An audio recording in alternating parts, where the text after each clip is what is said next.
salutations, my friends. Today we are going to be doing another painting. We are starting our 12 days of Christmas or holidays or Yule. I don't think there's many pagans in the world. I'm not sure why I said that. But we are starting our 12 days of Christmas. There might be a couple extra days just for fun. So throughout all of those days, we will be doing a painting or a craft. I might have my little kids involved, so it's going to be all sorts of Christmas fun. And today we are going to be painting a little mason jar with a little tiny Christmas scene in it. Also, please follow me on my social media. LOVEPRAYPAINT on Instagram and LOVEPRAYPAINT on Twitter.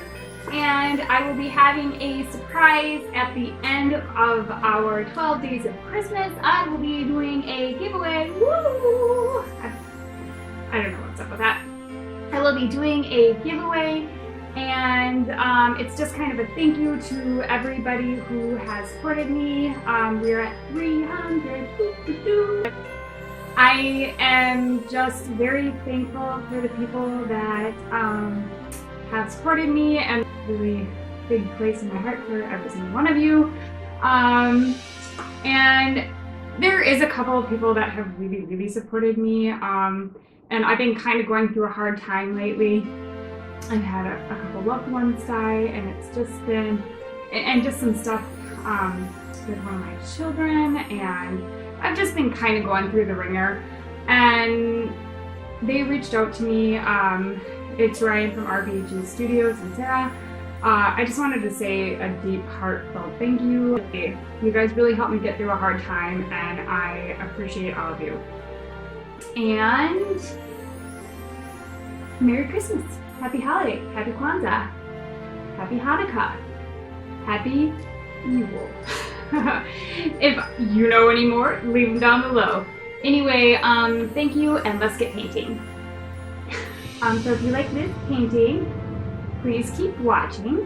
Thank you for joining me back at the canvas. We will be going over the paint colors that we will be using. We will be using titanium white. I'm going to be using this glass fluid medium. You don't have to use this, but it can make your paint stretch further. Even though this is kind of expensive, this actually will make your paint last longer, if that makes any sense, because you end up using, less paint when you use this. So we will also be using cobalt blue. You can use phthalo blue, but I just like this color a little bit better. You don't have to use Liquitex Basics brand, I just prefer that brand. We will be using burnt umber and also grass green. And I forgot to mention this, I also like to spray my canvas down. It helps make the paint kind of slip across the canvas a little bit better. I will also be drying out my mason jar with a graphite pencil. I do not recommend for you guys to do this, only because it can show through on your painting. I'm not selling this painting, so I feel very comfortable just using this so you guys are able to see what I'm drawing. But if you're doing this at home, either use some chalk, which obviously you can't see that on white, so use a colored chalk, or use a watercolor pencil in the color of whatever thing you're drawing. Okay, so I'm going to be making my mason jar right. Oh, whoops, and I forgot to mention, I like to have a little sponge like this. You can use a kitchen sponge like this if you want to. When you spray your canvas, it will leave little droplets, or you can just use a paintbrush. We'll leave little droplets of water. And to evenly distribute the water across the canvas, I do like to use a sponge. Oh, and a paper towel and water to clean your brushes. So let's start. I'm not going to be fussy about this. You don't have to use a stretch canvas either. If you want to do this on a card, I think that would be a fantastic idea. You know, a little Christmas card. Or if you want to put it on an ornament or do it on like a board, on like a wooden board, that would be really great, and give it to somebody as a gift. The possibilities are endless with this. So we're gonna start by drawing our little mason jar. I'm gonna use this little buddy as kind of my guide. Anyway, so, well, not exactly, but you know, you get what I'm saying. So, and this is going to be kind of like a snow globe, or like a DIY snow globe, painting of a snow globe, I should say. If you've ever seen, I don't know if I've actually ever seen you make a snow globe in a mason jar, but it's a great, if somebody out there is a crafter, you should do that. I think it would be so cute and fantastic. A little snow scene, a winter scene in there, that would be so cute. Alright, so we are gonna start by drawing out our mason jar, and it does not have to be perfect. Just draw your little heart away. This can always be painted over or erased if you are not happy with how it turns out. And you know what? I think it can make it more fun if it's a little bit wonky and a little bit kitschy. Nobody says things have to be perfect. I think we can all learn that in life. I think it's really important to, you know, remember that things don't always have to be perfect, like my wonky mason jar. I am not worried that it is not perfect. I just want to get it on here, and we can always change it, switch it up, we can erase it, you know, we can make it however we want, because this is our painting. And if you don't like how I'm doing the painting, then you can just make it your own. I'm a little spunky today. If you can't tell. I'm feeling so much better. I am not so sad. Not sitting around moping anymore. Well, not that I was moping. I was just going through something that I felt, I don't know. I almost want to make a lid on this now that I think of it. I think I'm going to make mine a lid. Mine's a lid. So I'm going to make it a little bit bigger.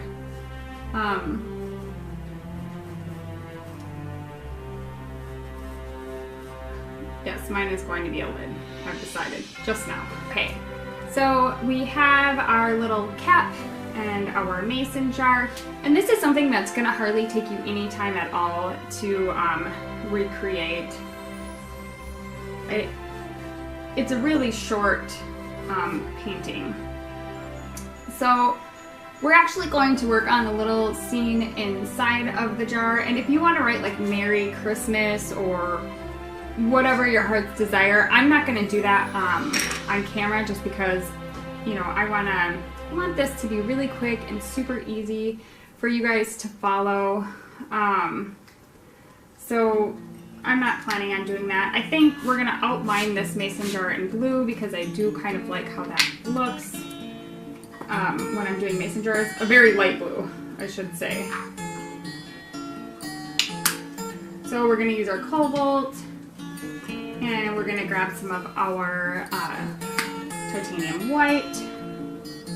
And I'm not going to put them on top of each other. And what I mean by that is, so I'm going to use, I have no idea, this whole paper fell off, so I don't know what this says anymore. So I'm going to be using a liner brush, and probably like, this is a Simply Simmons, this 3/8 angled flat.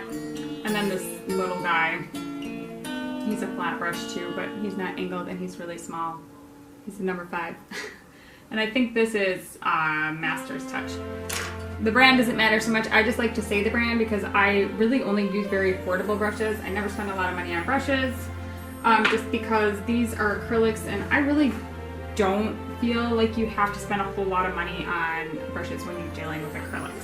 And you know, most brushes, especially cheap ones these days, are fantastic. Like one of these little brushes I have is a little craft brush, had the thing for like 5 years, and it is just like my favorite brush. Use it all the time. So we're gonna mix up a really light blue. We're gonna outline this. We're going to do the top in gray. But before we do any highlighting on the mason jar, we're obviously going to concentrate on the little snow scene inside. Okay. So we'll mix up a super light blue color. So you're obviously going to want it, like we'll say, 75% white paint and 25% blue paint. I don't like doing ratios like 2 to 1 or 1 to 1 because that can be confusing to some people, especially if you're a beginner artist. And when I used to watch people's tutorials and they used to say that, I'd be like, what are you talking about? Are we mixing, you know, cleaning chemicals, or are we mixing paint? So I just thought I'd keep it easy and say that. And we're going to be doing, you know, a nice kind of old school sit down real-time painting tutorial.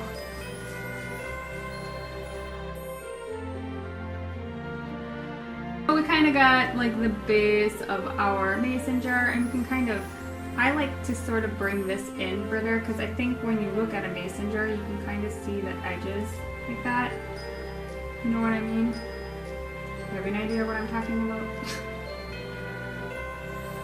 I'm not going to worry so much about like seeing this part, you know what I mean, when you look inside a mason jar, because this is really going to be covered up by our scene. So I think my liner brush has been through the ringer. This thing looks crazy. Maybe we'll kind of round our edges right there as well. I'm not going to use that. I think it's driving me nuts. Okay, and make sure you wipe off your brushes before you put them in your water. I'm not right now, because I never do. And I always tell people good practices, but mine are terrible. If you watch my channel, you'll know that. You're probably thinking, well, you're not. I know I'm not. I know I'm bad with my brushes and I don't treat them well, and I should. And I'm sorry, brushes. I'm so sorry I don't treat you well.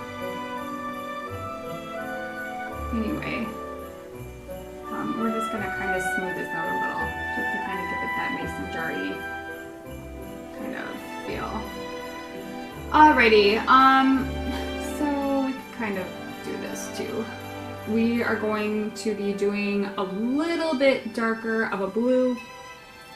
Now, we're going to be working in a really small area, and feel free, if you want to make your mason jar bigger, just go ahead and do that. So I'm going to actually be adding more blue into what I've already mixed up, just because I want the sky to be a little more bright. Because we are going to be putting little tiny clouds. Sorry, I'm such a geek, oh Lord. So our sky, we don't have to, like I said, we don't have to worry about it too much and what it looks like. This is just for fun. We can take our sky down as far as we want. I'm thinking, probably going to take it pretty far down, probably about here. If this was a horizon, you know, how would that look? And oh my gosh, this is going to be so cute! And to actually make it look like it's inside of this jar, and see how I'm like not too worried about what, you know, as long as you are going from side to side with your brush, you really, like for your sky, you don't really have to worry, see, like, don't want to do this. Go like from side to side. You don't really have to worry about like seeing those little brush marks in there. One, because we're going to be going over it with white to make our clouds. I might just smooth it out a little bit just because I don't like that many brush marks. But having some brush marks is just fine. And see how I'm using a lot of water on this because I almost want it to look like it's a watercolor painting, but I don't do well with watercolors. That's a skill set I am working on. I haven't gotten quite there yet. They're very difficult for me to work with for some reason.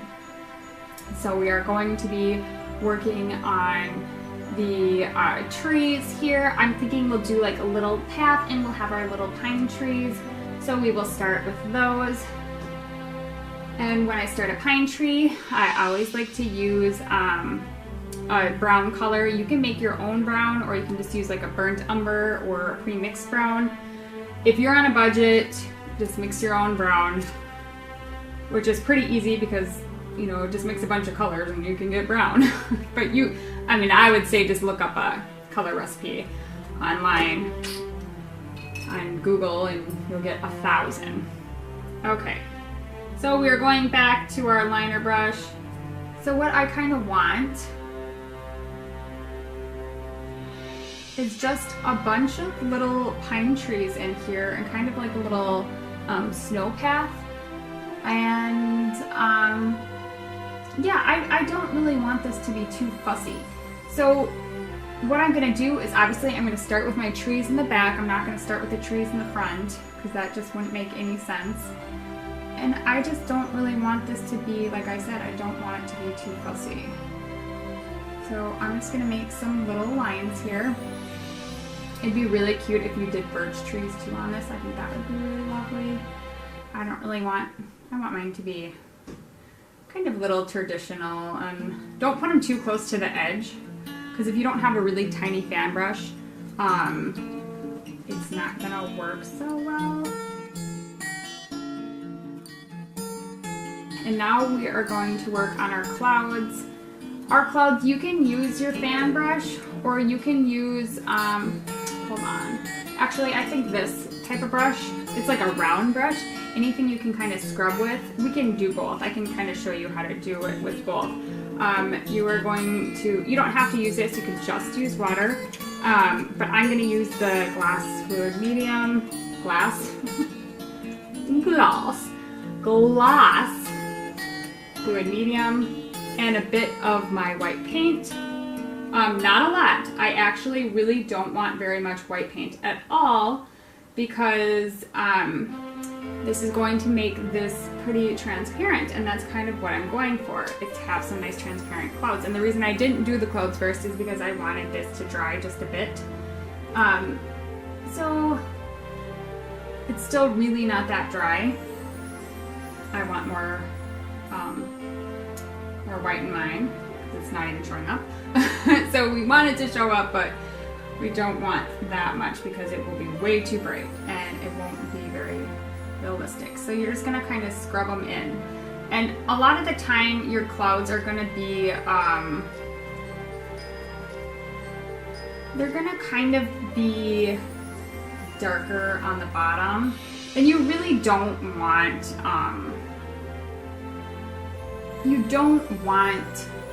your paint like all the way dry, I wouldn't say. And since this is like such a tiny area, obviously I'm only going to make a couple. And you can actually go in with a little bit of your blue or like a gray color on the bottom of the cloud to give the shadow effect.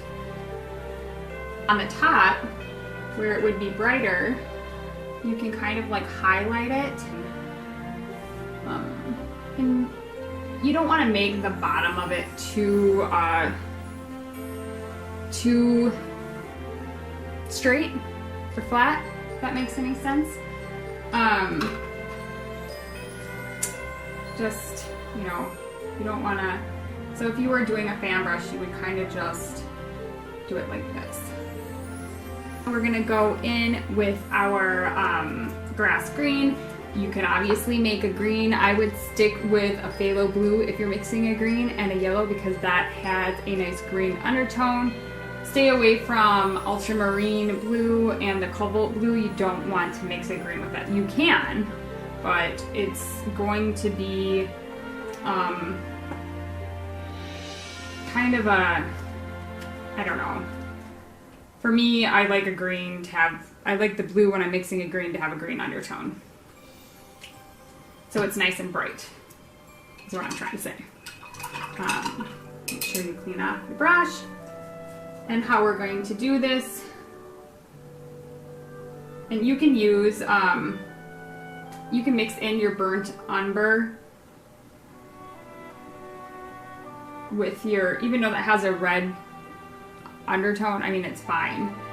To make your green a little bit darker, just so it doesn't look too like one note, if you know what I mean. And you're gonna wanna start with the ones in the back And it's okay if they overlap like this. It's no biggie. You can even go in afterwards and fix up the branches. And this can be kind of hard when you're working in such a small space because it's very difficult for me right now. So we're just going to make our little trees. They don't have to be perfect. So get them on there.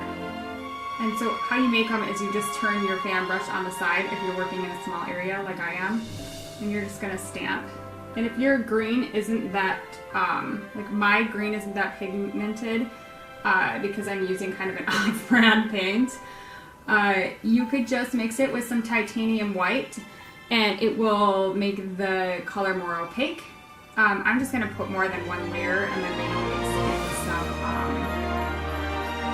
mix in some burnt umber.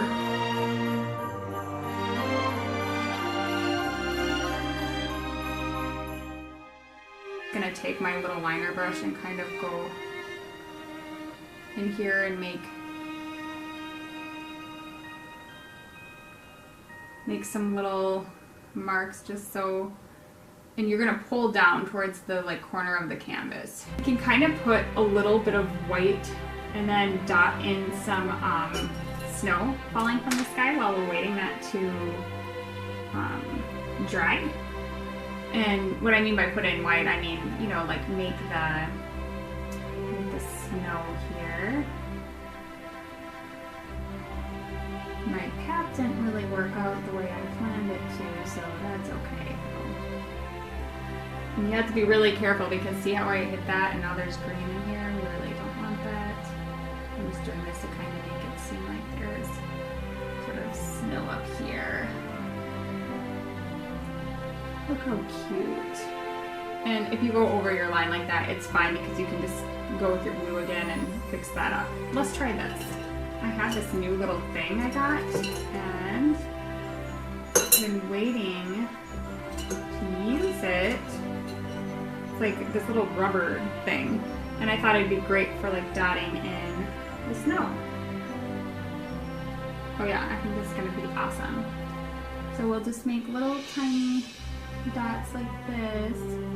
Oh my gosh, and if you had glitter, that would be so fantastic. If you could put glitter on this to make it look like a snow globe, I think that'd be awesome. Oh my gosh, this is so cute. I love it. Maybe I will write Merry Christmas on here so you guys can see what it looks like. I think that would be really cool. Or I'll do it for the picture, but I won't do it on film because I want this video to be nice and short. That one was a little big. Don't do that. A little toothbrush, what you can do, instead of just doing the dots, and this will be so fun. It's kind of like a galaxy painting. It's really messy though, so I don't necessarily like doing this, but it is fun. Especially if you have kids. And since our background's white, it won't matter too much. You can actually make little splatters like this. See how I'm doing this? It's almost like when we did that Galaxy Goddess painting.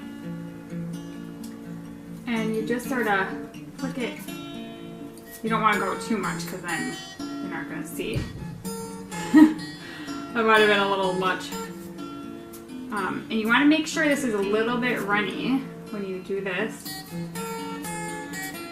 And you kind of want to be a little bit further back than what I just was, but I mean this is okay because this is just for my house. So if you don't have one of these, you can actually use the tip of a pencil to do the same thing. I'll just show you just because, why not? See? Just use the tip of the pencil. And I think the reason I like doing these dots like this is because they're more visible. So you're just gonna put your little snow caps, like, you know, when the snow falls and gets onto the trees, you're gonna do that. You know, just put it right on the tree. And if you lost some of your tree trunk, you can just go back in with your, you can use a liner brush or just a little flat like this and go back into your burnt umber or even just green. And just sort of, just so you know, the stem is there. But you know, like I said, I was going to wait to the end to dot some of these snowflakes on top of these. I think that's important. Kind of dot them on there. This is supposed to be a snow globe, so I want the little dots in there. Even if it's a little bit wet, it should be fine because you're just dotting and not. We're going to do now, go back to our little liner brush and our light blue color and sort of fix up the line. So we're going to want to make a really, really super light blue color here.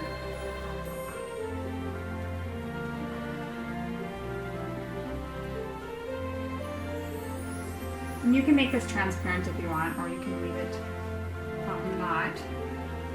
And you're going to kind of make a curved line, like as if it was a mason jar and this was the reflection. And if you want it lighter, just add more white. I'm going to be using another color. I'll make sure I list it down below. I didn't say it in the beginning. We're going to be taking some permanent black.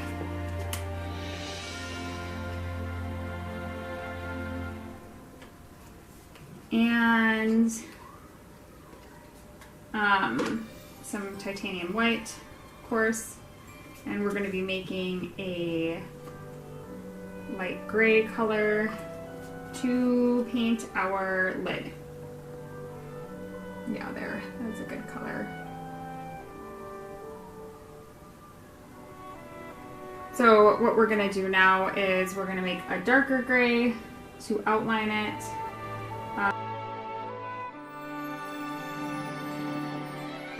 Like a couple little reflections on here of some lighter gray, just to kind of make it look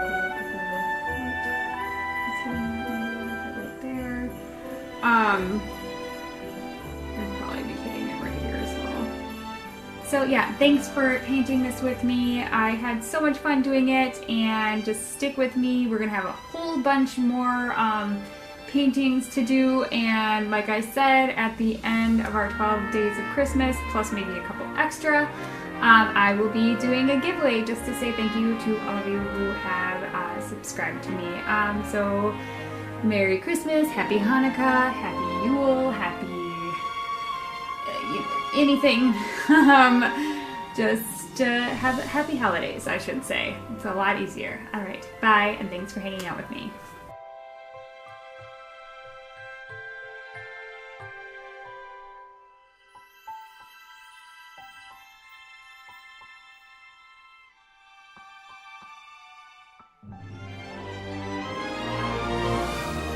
Also, I love my hair.